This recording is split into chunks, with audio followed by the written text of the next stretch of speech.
All right, this is a great one in commercial history. You may have heard of it before because Netflix just did a documentary on it called Where's My Jet? It's a 4-part series. I don't think you need to watch the whole thing, but there are some fascinating facts that you should know. Here's the gist. So, Pepsi's trying to sell more Pepsi, so what do? Is they come up with this Pepsi Points thing, where you can get like jackets and other things. So they do a commercial with BBDO, one of the biggest agencies in the world.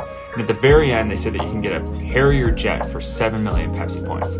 This guy right here, John Leonard, said, 7 million Pepsi points, that's like $700,000. And what he does is he writes him a check and sends it into Pepsi. Pepsi gets this, and what they do in return is they send him 2 free cases of Pepsi. So what does he do? He sends back a note and he's like, no, I want my Harrier jet. Pepsi at this point is probably thinking, oh, we're in big trouble. This thing costs $34 million and there's no way we're going to give like a Harrier jet to someone. So what do? Is they sue him. So John countersues them. Essentially what ends up happening is they offer John $1 million to drop the case. And John says, no deal.